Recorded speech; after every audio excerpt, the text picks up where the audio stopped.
Good morning, everybody. I will start with our standard prayer or some version of it. Let us pray. Almighty God, we ask your blessing on our gathering this morning. Send your Holy Spirit to be with us to read, mark, learn, and inwardly digest the Holy Scriptures, in particular the book of Isaiah. Our prayers today are asked especially for all who are still cleaning out and whose homes were damaged after the flood from a week ago, which canceled this class. We ask you to bless them and to comfort them, and that their family and friends and neighbors will support them. All this we ask through Christ our Lord. Amen. All right. We're going to not deal with apocalyptic flooding specifically, but we're going to shift back to apocalyptic Isaiah.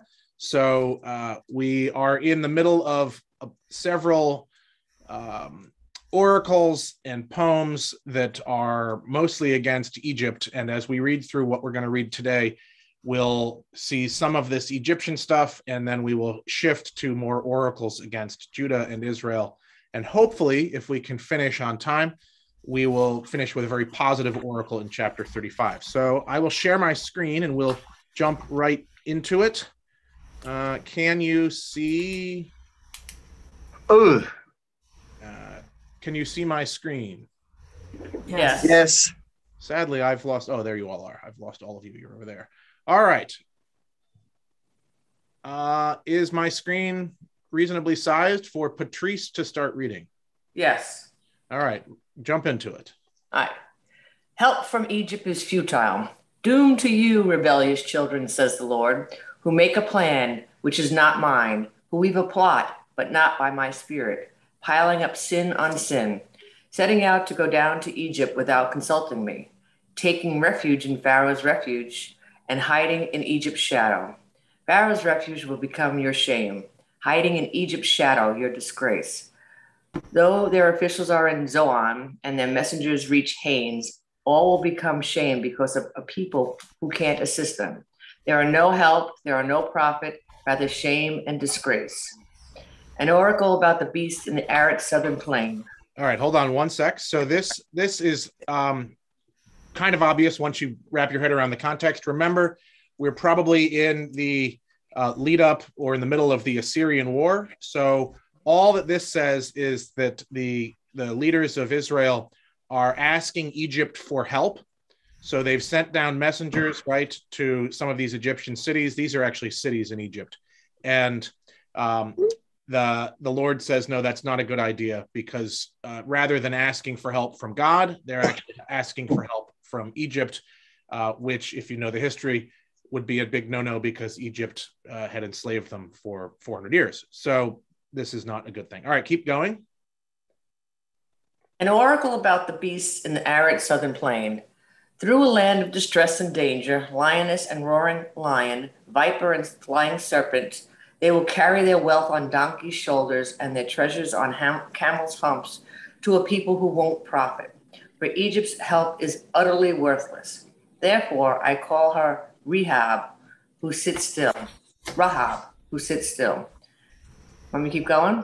Yeah, well, this section it's more of the same from above, but basically they're sending down the Israelites are sending down their money down to Egypt, and it won't profit them, for Egypt's health is worthless. So the image here shifts to an animal image, and the land of lions, vipers, and serpents is the wilderness that they go through, right? It's through this land.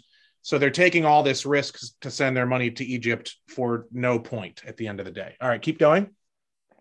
Now go, write it before them on a tablet, inscribe it on a scroll, so in the future it will endure as a witness.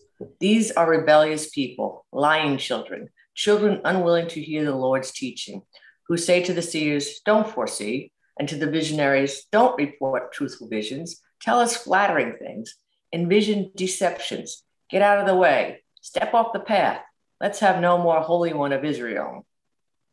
All right, so this is same basic oracle in the same sense, but it's now directed towards two things. One, we get a little reference to writing things down, which is similar to the prophet's disciples and that sort of thing that we heard about earlier. So it gives you a point of reference that these prophecies were written down, sometimes on stone, sometimes on scrolls, and they wrote them down so that the future generations could see them.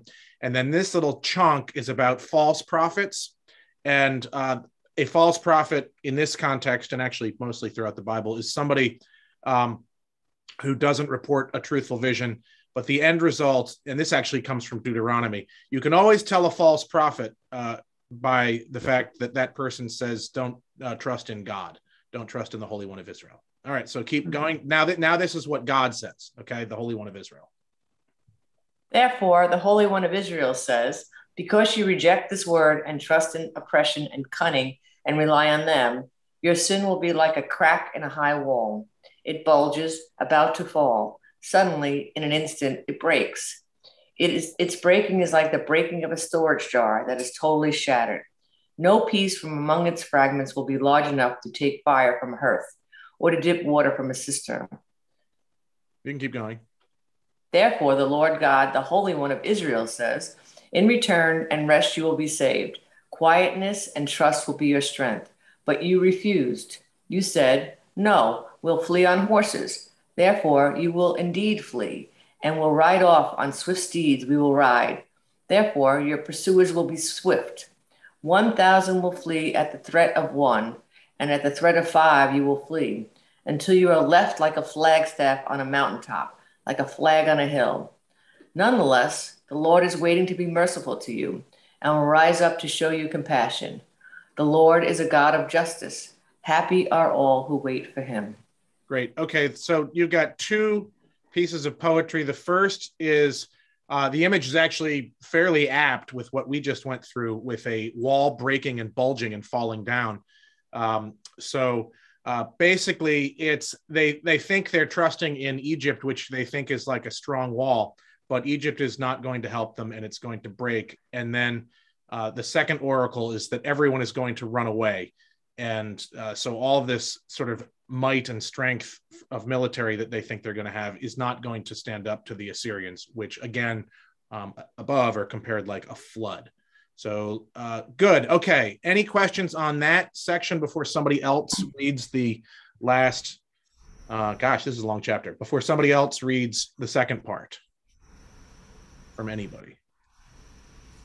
All right. This section, this is the way. Albin, can you read this section? You're muted, so you're going to have to unmute. I hope you have glasses that can see the smaller print because of the way let's try to make that not blue. Can you see it, Albin? Is it a little better like this? But you're muted, so you're going to have to unmute. Okay. All right. This is the way. People in Zion who live in Jerusalem, you will weep no longer. God will certainly be merciful to you. Hearing the sound of your outcry, God will answer you. Though the Lord gives you the bread of distress and the water of oppression, your teacher will no longer hide, but you will see your teacher. If you stray to the right or the left, you will hear a word that comes from behind you. This is the way. Walk in it. You will defile your silver-plated idols and your gold-covered priestly vest, and you will scatter them like menstrual rags. Get out, you will say to them. God will provide rain for the seed you sow in the ground, and the food the ground produces will be rich and abundant. On that day, your cattle will graze in large pastures. The oxen and donkeys that are working the ground will eat tasty feeds spread for them with shovel and fork.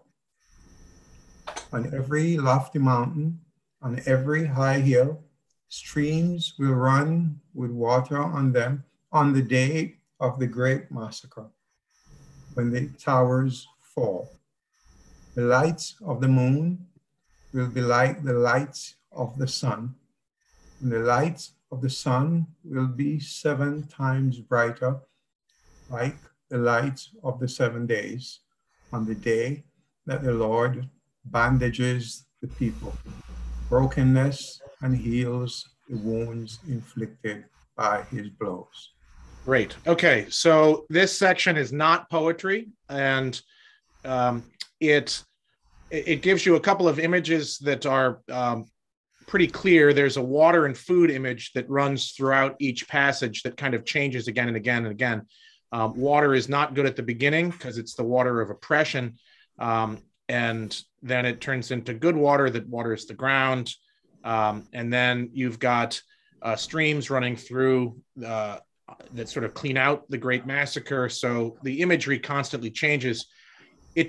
If I certainly was never asked, and I'm 2,000 years too late, but if I were writing the New Testament or any letter in it, this is a verse that it's too bad it's not in the New Testament, because it's a nice quote right here.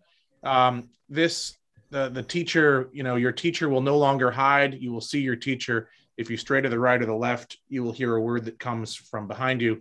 This is the way, walk in it. I mention that because the early church in the book of Acts referred to being a Christian as the way, which is kind of neat. So it's interesting that they didn't reference this. But basically what's going on through this, I think is kind of obvious, is that the Lord is going to get them through these bad times, which are brought on by their failure to be the people of God. But they will get through it, and things will be okay at the end. And there's a personification that comes in that we haven't seen all that much, of the Lord being a teacher, and then the Lord actually bandaging up the people and healing their wounds. Interestingly, healing the wounds inflicted by his blows. So there's a little bit of I'm doing this to you, and then I'm going to heal you afterwards. Any questions on this or comments on this? All right, the last section. Jim, I see you there. Can you read this last section? And I'll yes. A tiny bit bigger, hopefully. Okay. Oh, yes. Assyria punished. Look there, the Lord is coming from far away, his anger blazing, his smoke cloud thick. His lips are full of fury. His tongue is like a devouring fire. His breath is like a raging river that reaches up to the neck to shake the nations with a sieve of destruction and to put misleading rain on the people's jaws. There will be singing for you, as on the night that people celebrate a festival. The heart will be joyful, as it is when one goes with a flute to the Lord's mountain, to the rock of Israel. The Lord will unleash his majestic voice and display his crushing arm. In furious anger, with a flame of consuming fire, in stormy rain and hail. The Lord's voice will terrify Assyria. With a rod, he will smite it. And every crack that is made in the foundation wall, which the Lord will bring down upon him, will be accompanied by timbrels and lyres. The Lord will raise his arm and fight against Syria in battle. His place for burning was arranged long ago. It is indeed made ready for a king. God has made its woodpile wide and deep, fire and wood in abundance. The breath of the Lord, like a stream of brimstone, ignites it. Great. Okay, so there's a little bit of a shift here, that the wrath of the Lord is more clearly directed at Assyria. And the personification that we saw earlier is kind of all over the place. The Lord is breathing fire. The Lord has a giant crushing arm and throwing storms and hail and all sorts of stuff. The Lord is going to wipe out this the wall that's there and bring everything down. But in general, this is judgment on Assyria, this section, and not on anybody else. There's a fair amount of interesting stuff, but the rain on the people's jaws is an interesting way of, you might think that's an odd image. One of the images that the prophets have again and again is that the people are like an animal that gets led around. So this this is you see this in Good Shepherd imagery. You see this in other places. In Amos, there's a passage where maybe it's Hosea. It's Hosea. There's a passage that the people are sort of cradled like a young animal, and the Lord is it shifts from sort of a baby image to a baby animal image. So this is what's going on with that image. And for what it's worth, this destruction of Assyria is viewed as a very, very good thing. It's a celebration when Assyria gets smashed. Any questions or comments on this or any of chapter 31? All right. Let's go to 30. Sorry, that was 30. 31. More doom. All right. We're back to Egypt, and this is same. We're going to get the same theme here of Egypt is not going to help you. So you're going to send down lots of people to try to get them to help, and it's not going to work. Sherry, can you read this section? Doom to those going to Egypt. Doom to those going down to Egypt for help. They rely on horses, trust in chariots because they are many, and on riders because they are very strong. But they don't look to the Holy One of Israel. They don't seek the Lord. But God also knows how to bring disaster. He has not taken back his words. God will rise up against the house of evildoers and against the help of those who do wrong. Egypt is human and not divine. Their horses are flesh and not spirit. The Lord will extend his hand, the helper will stumble, those helped will fall, and they will all die together. So this line right here, we probably all know enough about Egyptian history to know that the Egyptians considered their pharaohs gods and that sort of thing. This probably is a direct sort of attack against that whole idea, which we see from time to time in other gods and other religions. But in terms of Egypt in particular, they really did personify their pharaohs as gods. And so that's kind of obvious what's going on. I think the rest of this is obvious. Before Sherry continues, any issues with this section? Okay. All right, Sherry, keep going, please. The Lord has said to me, when the lions growl, the young lion over its prey, though a band of shepherds is summoned against it, isn't scared off by their noise or frightened by their roar. So the Lord of heavenly forces will go down to fight on Mount Zion and on her hill. Like birds flying aloft, so the Lord of heavenly forces will shield Jerusalem, shielding and saving, sparing and rescuing. People, right.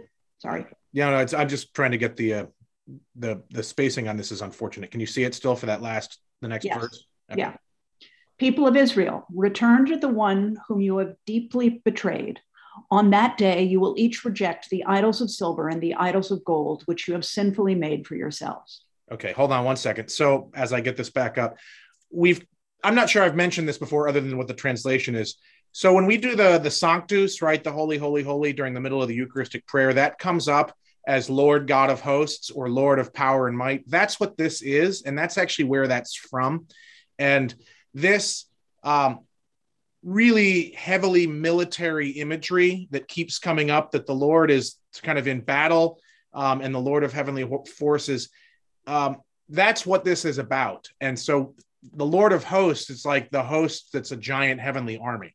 So when we say that, you're actually referencing this same image that comes up again and again and again in Isaiah and in other places.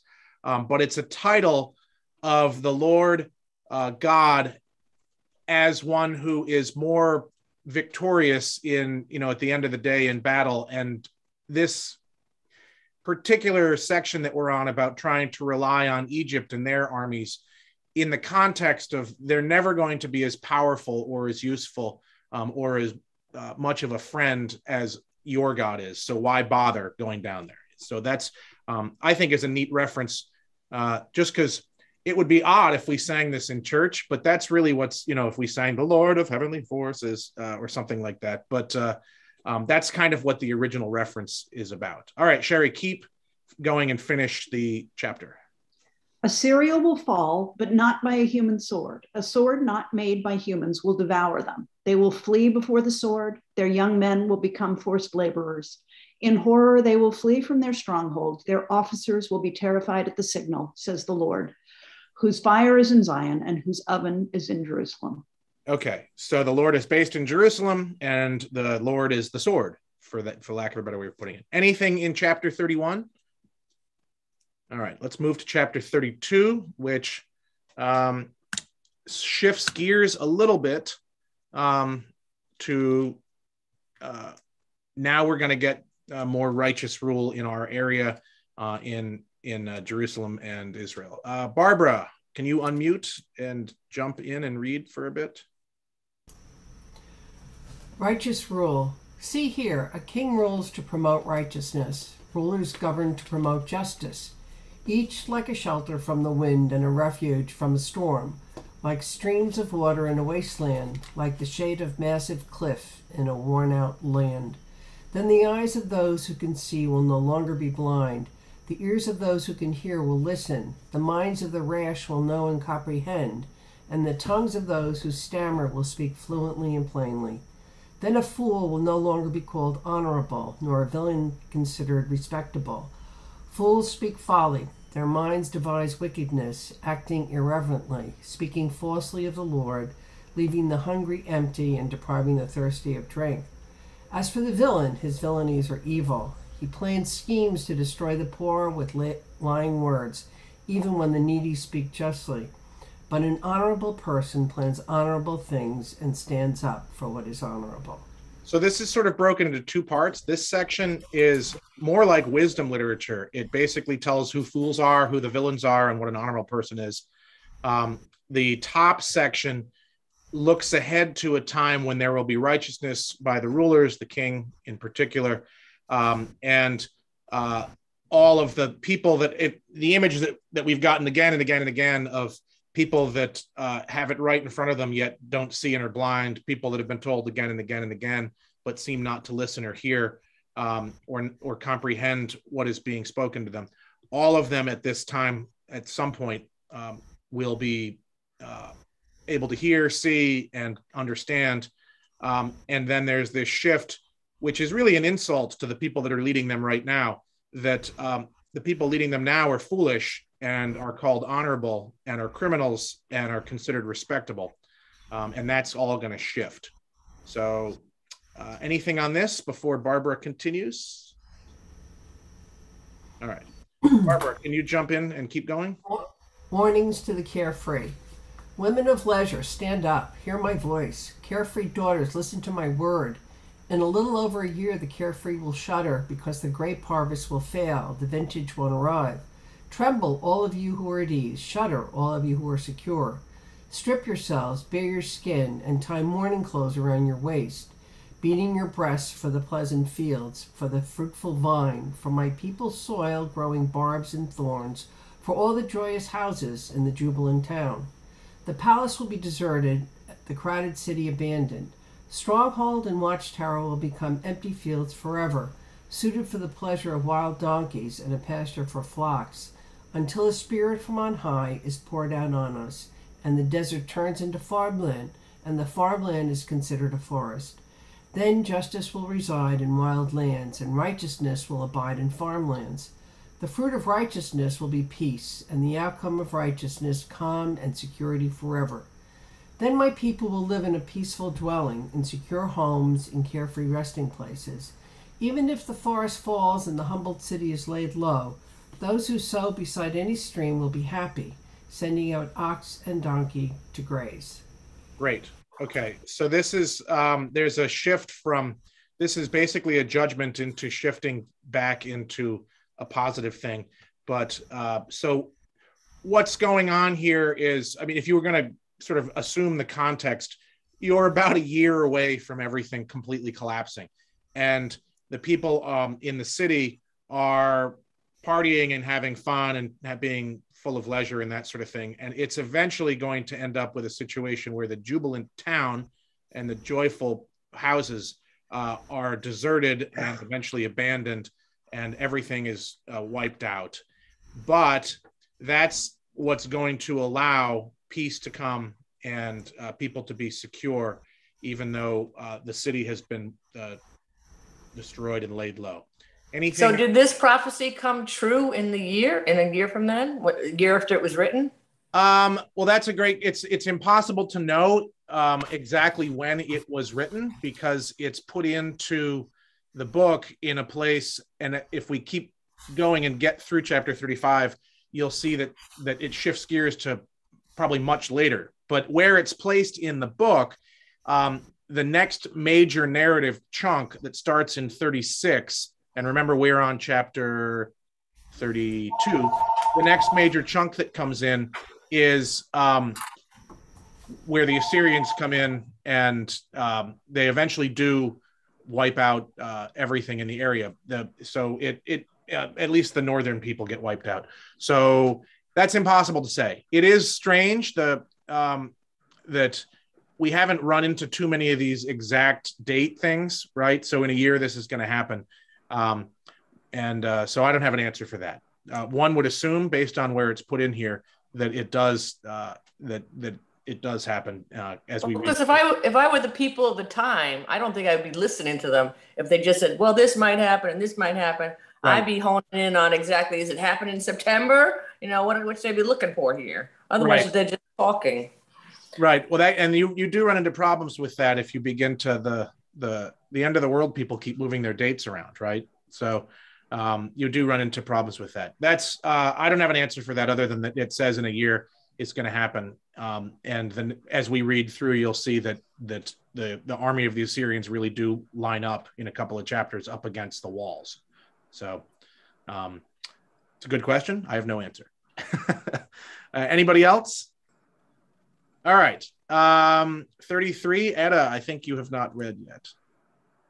Etta, can you read Judgment and Hope for the Righteous? Judgment and hope for the righteous. Doomed to the destroyer, left undestroyed, you traitor whom none have betrayed. When you have finished destroying, you will be destroyed, and when you have stopped betraying, they will betray you. Lord, show us favor. We hope in you. Be our strength every morning, our salvation in times of distress. At the noise, people fled on account of your war. Nations scattered. They gathered spoils like insects. They rushed upon it like a swarm of locusts. The Lord is exalted. He lives on high, filling Zion with justice and righteousness. He will provide security during a lifetime, a source of salvation, wisdom, and knowledge. Fear of the Lord will be Zion's treasure.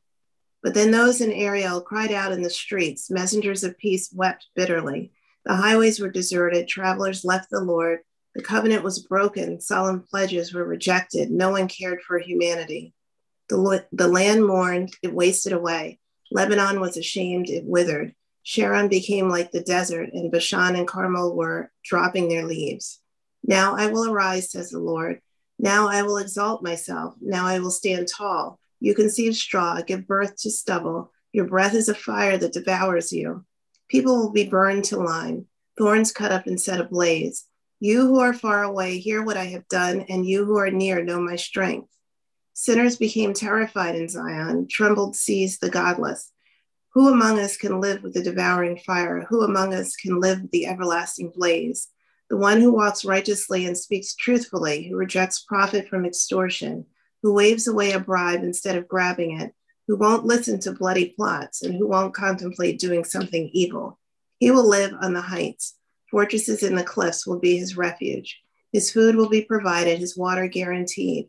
When you gaze upon a king and his glamour and look at the surrounding land, in dismay you will think, where is the one who counts? Where is the one who weighs? Where is the one who counts towers? You will no longer see the defiant people, the people of speech too obscure to understand, who stammer in an incomprehensible language. Gaze upon Zion, our festival town. Your eyes will see Jerusalem, a carefree dwelling, a tent that is not packed up, whose stakes are never pulled up, whose ropes won't snap. The Lord's majesty will be there for us, as a place of rivers, broad streams, where no boat will go, no majestic ship will cross. The Lord is our judge. The Lord is our leader. The Lord is our king. He will deliver us. Your ropes are loosened. They can't hold the mast firmly. They can't spread the sail. Then abundant spoil will be divided. Even the lame will seize spoil, and no inhabitant will say, I'm sick. The people living there will be forgiven their sin. Great. Okay, this is actually a very good summary of almost everything we've heard so far. The root of this, I would argue, is two sections, which are, where is it? The This right here is a really wonderful sort of summary of who's going to get through this. The righteous who speak the truth, who reject profit from extortion, who turn away bribes, they are going to be the ones that get through it. It may not be particularly pleasant. They're going to live on the heights, in the fortresses of the cliffs.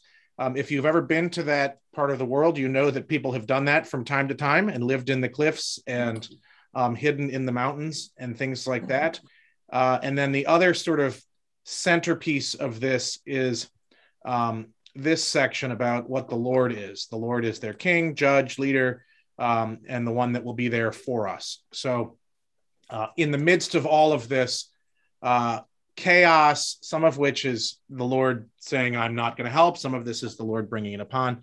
Eventually, you'll get to a point where people recognize that the Lord is their leader and judge and king and their deliverer. And it's through that everything will come through okay. Anything on this passage? All right. 34.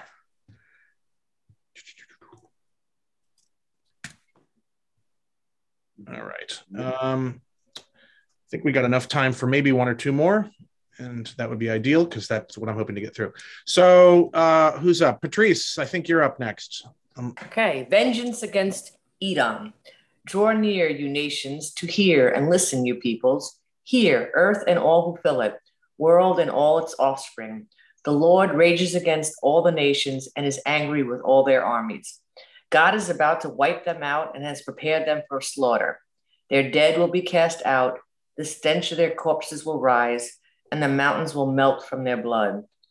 All the stars of heaven will dissolve, the skies will roll up like a scroll, and all the stars will fall, like a leaf withering from a vine, like fruit from a fig tree. All right, so this is pretty obvious judgment against the nations, and you get a nice mix of earthly warlike image and then apocalyptic heavenly image all coming together at the same time. All right? When my sword was drunk, it fills in the heavens. It will descend upon Edom for judgment, upon a people I have doomed for destruction. The Lord has a sword covered with blood.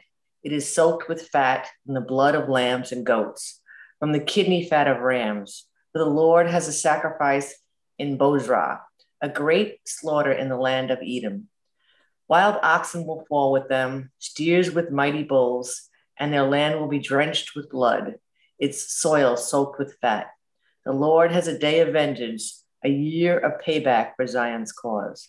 Okay, this is clearly a judgment on Edom. Edom is to the south. If you remember your Old Testament, going all the way back to Genesis, Jacob becomes Israel, and the people of Israel come out of Jacob. In Genesis, it tells us that Esau goes down to Edom, and his other name is Edom, and the people of Edom come out of Esau. And so they're sort of kindred people, and historically, they didn't always get along. And a lot of scholars looking at this passage and the rest of this chapter too, because most of it is a judgment on Edom. It's a little out of context in the Assyrian War.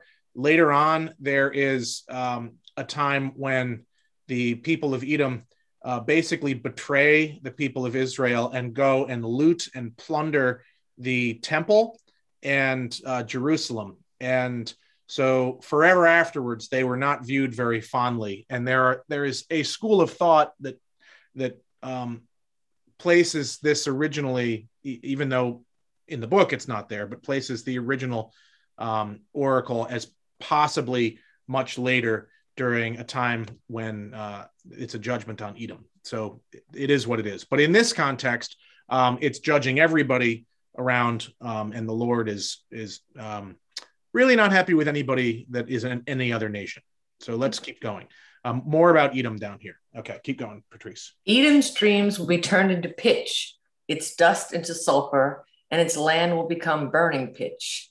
Night and day won't be extinguished. Its smoke will go up forever. From generation to generation, it will lie waste. No one will ever pass through it again. Screech owls and crows will possess it. Owls and ravens will live there. God will stretch over it in the measuring line of chaos and the plummet stone of emptiness over its officials. No kingdom there, they will call it. and all its princes will disappear. Thorns will grow up in its palaces, weeds and brambles in its fortresses. It will be a dwelling for jackals, a home for ostriches. Wildcats will meet hyenas. The goat demon will call to his friends. And there Lilith will lurk and find her resting place. There the snake will nest and lay eggs and brood and hatch in its shadow. There too vultures will gather, each with its mate. Consult the Lord's scroll and read. Not one of these will be missing. None will lack its mate. God's own mouth has commanded. God's own spirit has gathered them. God has cast a lot of them. God's hand allotted it to them with the measuring line. They will possess it forever. They will live in it from generation to generation. Great. Okay. So Edom's going to get wiped out, and eventually that's that. Who's Lilith? I'm glad you asked. The demon. So Lilith is, there's two answers to this. And this can get really weird really fast, so I'm not going to dwell on this all that long. But Lilith, in this context, probably is a demon. There's a lot of extra biblical writings, the adventures of the 12 children of Jacob, that sort of thing, that don't make it into the Bible. And so Lilith is the name for a demon at one point, but Lilith is also the name of Adam's first wife in some extracurricular Bible stuff. And in C.S. Lewis. Wait a second. Wasn't Eve Adam's first wife? Well, in Genesis, yes, but there's this whole other thing that somebody wrote that is very strange, that never makes it into the Bible, that talks about Lilith being sort of the first wife and that it didn't work out or something. It's very odd. I said it was going to get very odd very quickly. But it's worth knowing.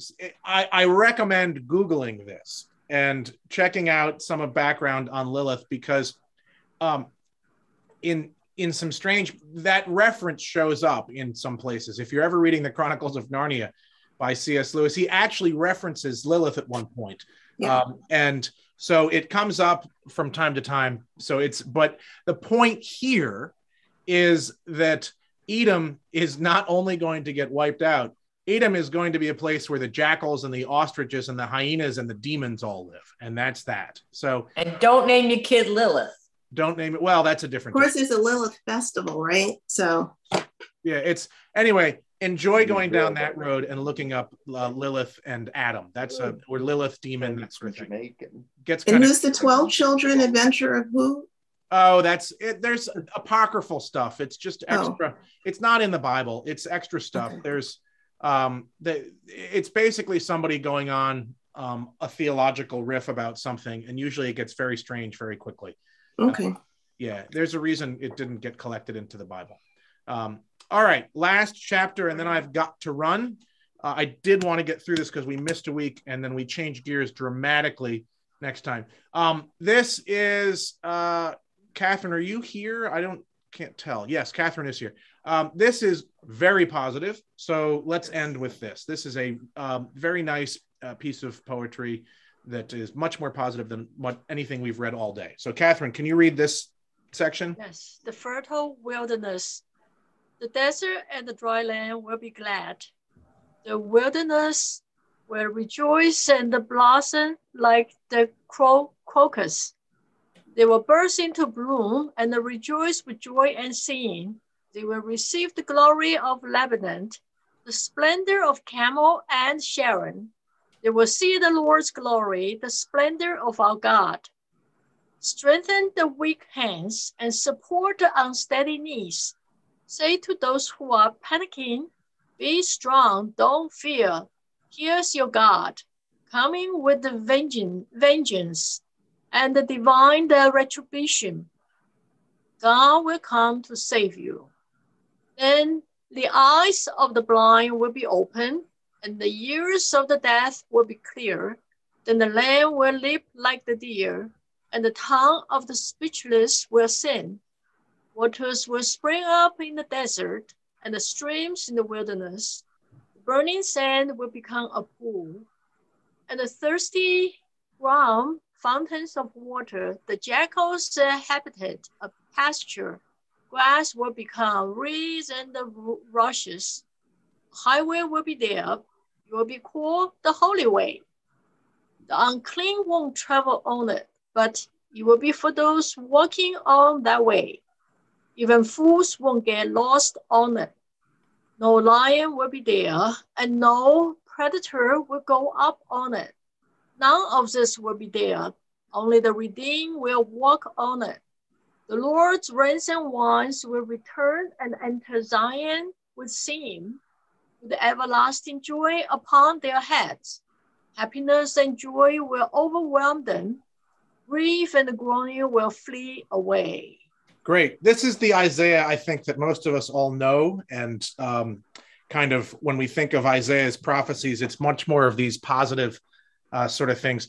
This passage, this whole chapter ends a long section this is the end of all of these really dark oracles. And it's placed here in part we get a narrative section after this that is not all that uplifting, but it's placed here to kind of end all of this, that after all of this dark, horrible stuff happens, things will be good. And it looks a lot like, and sounds a lot like the material in the book of Isaiah that's all between chapters 40 and 55, which we will get to in the next couple of weeks. But that, as we move forward, this is sort of the first of a number of passages that is very, very positive. So this is a nice way to end. Any comments on this? Okay. That last Sunday is the lesson, I think. We did. Yeah, we read this, a chunk of it. We read from here down. It was the death, okay. And it went all the way through the water and this, that, and I'm not sure if we got to the highway, but the image of the highway is good, the holy way. Even fools won't get lost on it. I love Isaiah. So everything is good. So this is a nice way to end. Next week, we will switch over to narrative stuff for a couple of chapters. This is what it looks like. And so we'll read next week 36, 37, 38, and I hope 39 to try to get through this. And we'll get all of this stuff we've been talking about with the Assyrian war. This gives us a nice background on it and the narrative portion of it, and should kind of bookend how we started, which was with the section in the books of the Kings about the Assyrian war there. This repeats some of that. Anything else before we jump off? Great. All right. Good to see you all. Hopefully I'll see you next Thursday at 8. And if you have any questions in between, please let me know. I'm sorry I've got to run. I have provincial synod that started a few minutes ago. So God bless, and I will talk to you all later. Thank you. Bye. Bye. Bye-bye.